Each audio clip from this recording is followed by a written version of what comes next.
ఆడబిడ్డ నిధి అయితే ఉంది కానీ ఆడబిడ్డకి ఇవ్వడానికి మాత్రం చేతులు రావట్లేదు ఈ కూటమి ప్రభుత్వంలో.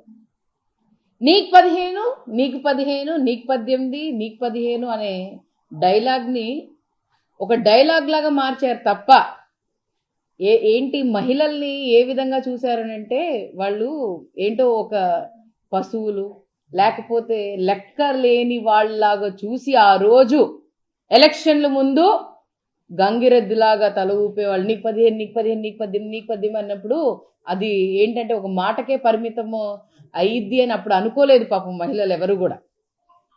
మీకు చూయిస్తాను డైలాగులు చాలా చక్కగా, అసలు ఎక్కడ నిర్మహమాటం లేకుండా.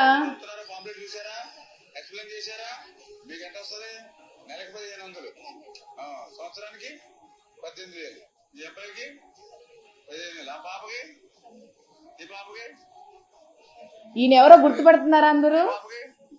మీ ఇంటి ముందు వచ్చే నీకు 15, నీకు 15 అని చెప్పిన వ్యక్తి.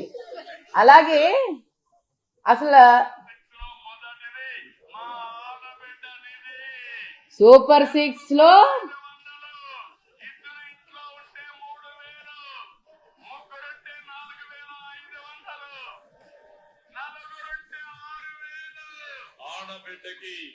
ఆడబిడ్డ నిధి చెప్పాం.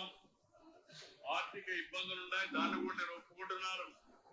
అయితే ఒక మాట, అబద్ధం చెప్పేటప్పుడు చంద్రబాబు నాయుడు గారు ఎంత గట్టిగా చెప్పారు. మీ ఇంట్లో ఆడబిడ్డ నిధి నేను ప్రతి ఒక్క మహిళకి ఇస్తాను, 18 ఏళ్ళ నుంచి 60 ఏళ్ళు వరకు ఉన్న వాళ్ళు ప్రతి ఒక్కళ్ళకి కూడా నెలకి 1500 రూపాయలు ఇస్తానని చెప్పారు. మరి ఈ రోజుటి వరకు కూడా ఒక్క రూపాయి కూడా దానికోసం ఆడబిడ్డ నిధి కోసం వీళ్ళు బడ్జెట్ కేటాయించలేదు. అలాగే ఈరోజు పాపం నిజం చెప్పేటప్పటికి గొంతు రావట్లేదు బయటికి.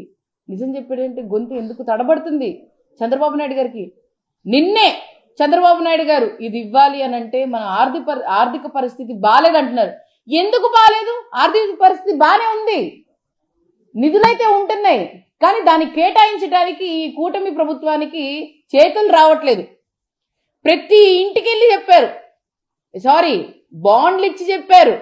మీ ఇంట్లో 3 ఆడపిల్లలు ఉన్నారా, 18 ఏళ్ళు దాటిన వాళ్ళకి మీ ఇంట్లో 4500 రూపాయలు నెలకి మీ అకౌంట్లో పడతాయన్నారు.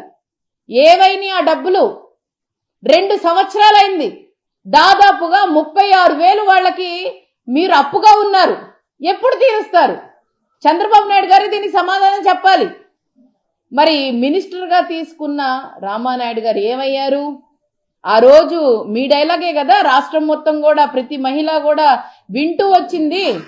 ప్రతి మహిళ విని అయ్యో ఈ కూటమి ప్రభుత్వంలో 3 ఉన్నారు, ఆ 3లో ఒకవేళ చంద్రబాబు నాయుడు గారు మమ్మల్ని మోసం చేసినా కూడా పవన్ కళ్యాణ్ గారు ఆయన ముక్కు పట్టుకొని గుర్తు తెచ్చి ఇప్పిస్తారన్నారు కదా.